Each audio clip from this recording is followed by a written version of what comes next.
सभी महानुभावों को मेरा सादर जय जिनेंद्र। और आज की इस कक्षा में हम पढ़ने वाले हैं 40वें नंबर के श्लोक को। और इसमें अब हम अंतिम रूप में ये समझने जा रहे हैं कि सम्यक दृष्टि को मोक्ष प्राप्त होता है। अंततो गत्वा सम्यक दृष्टि मुक्ति को प्राप्त हो जाता है, मोक्ष प्राप्त कर लेता है। तो देखिए इसको अंत में ही रखा है। ये इस अधिकार का सेकंड लास्ट श्लोक है। इसके बाद एक और है जिसमें समग्रता से उसमें वर्णन किया गया है। लेकिन अभी पिछले 4-5 श्लोकों से हम लगातार ये समझते आ रहे हैं कि सम्यक दृष्टि जीवों क्या क्या प्राप्त करता है, कौन कौन सी सुख सुविधाएँ प्राप्त करता है। चक्रवर्ती बनता है, तीर्थंकर बनता है ना, इंद्र बनता है, हर प्रकार की सुख सुविधाएँ प्राप्त करता है। तो वो तो संसार की अपेक्षा से वैभव बताया था। और अंतिम जो लक्ष्य है वो यहाँ पर बताया गया है कि सब कुछ प्राप्त करने के बाद फिर वह मोक्ष भी प्राप्त करता है। और जब तक मोक्ष की प्राप्ति नहीं होती है तब तक जो पहले श्लोकों में बताई गई सुख सुविधाएँ हैं, संपत्तियाँ हैं, वैभव है, वो प्राप्त करता है। तो चलिए इसको हम शुरू करते हैं। पहले उच्चारण कर लेते हैं। शिव मजर मरुज मक्षय, बिल्कुल सरल है। शिव मजर मरुज मक्षय, एक एक शब्द पढ़ लेते पहले।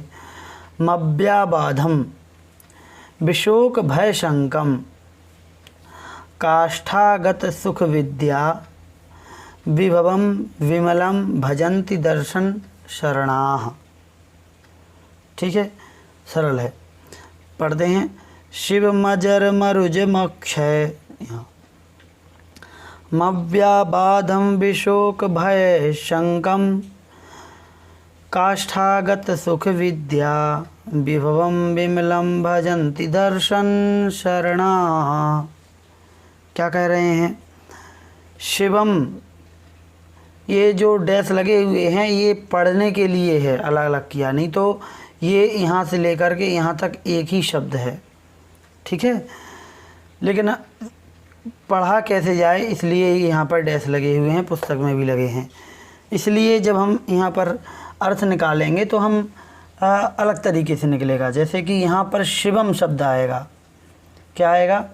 शिवम, ऐसे आधा माँ यहाँ से निकला और फिर निकलेगा यहाँ से आ, तो हो जाएगा अजर, तो वो भी माँ तक जाएगा, अजरम।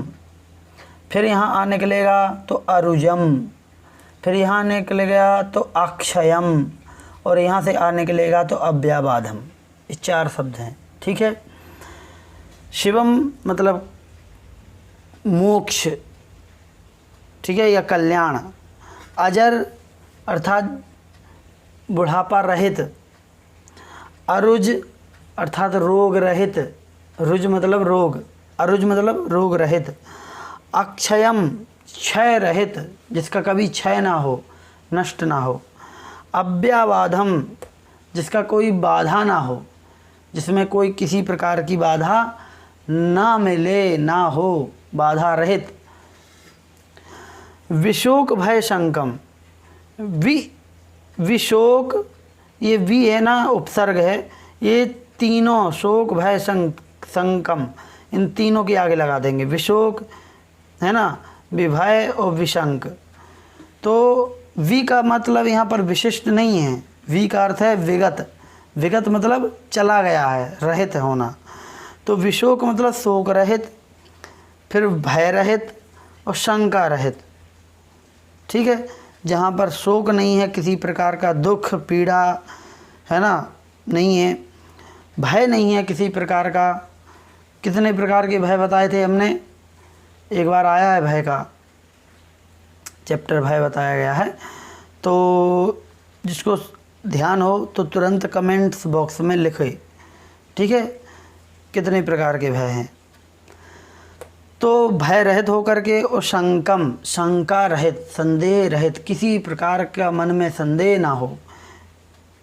इस प्रकार से शंका रहित उस अवस्था को, क्या है वो सब चीज़, तो नीचे काष्ठागत सुख विद्या, सुख और विद्या कैसा, काष्ठागत, काष्ठागत मतलब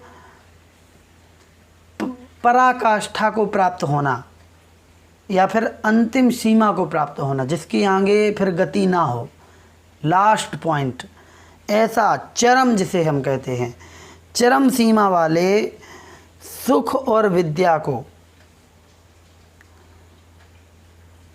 विभवम मतलब वैभव, सुख और ज्ञान, विद्या मतलब ज्ञान, ज्ञान और सुख रूपी जो वैभव है, और वो भी कैसा, काष्ठागत अर्थात पराकाष्ठा को प्राप्त हुआ, सबसे सर्वोत्तम उत्कृष्ट, जिसके आगे फिर हो ही ना, ऐसे उस ज्ञान और सुख रूपी वैभव को, वैभव वाले ऐसे विमलम शिवम निर्मल मोक्ष को भजंती प्राप्त करते हैं दर्शन शरणाः, अर्थात सम्यक दर्शन की शरण में आए हुए जीव। दर्शन का मतलब सम्यक दर्शन, और सम्यक दर्शन की शरण में जो आया है वो दर्शन शरण, ठीक है, अर्थात सम्यक दृष्टि जीव। इसका एक शब्द में हम बता दें, सम्यक दृष्टि जीव, ऐसे सम्यक दृष्टि जीव निर्मल मोक्ष को भजंती प्राप्त करते हैं। अब विमल का मतलब निर्मल, निर्मल मतलब मल रहित, और 3 प्रकार के मल होते हैं, है ना,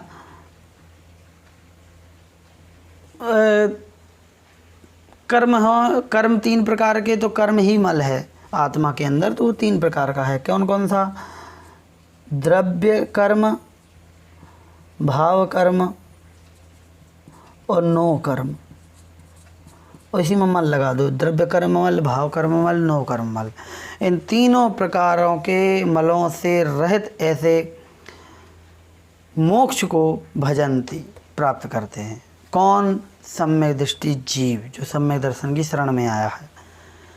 तो यहाँ पर अब अंतिम रूप में ये बता दिया कि वो बाकी तो इंद्र का, स्वधर्मेंद्र का, देवी देवताओं का या फिर चक्रवर्तियों का सुख तो भोगता ही है, ये तो सांसारिक सुख हैं, लेकिन अंत में जाकर के वह ऐसे अजर अमर अविनाशी क्षय रहित, शोक भय शंका रहित, जिसमें कभी बाधा ना हो, जिसका क्षय ना हो, जहाँ बुढ़ापा ना हो, हैं, जहाँ पर रोग ना हो, इस प्रकार के उस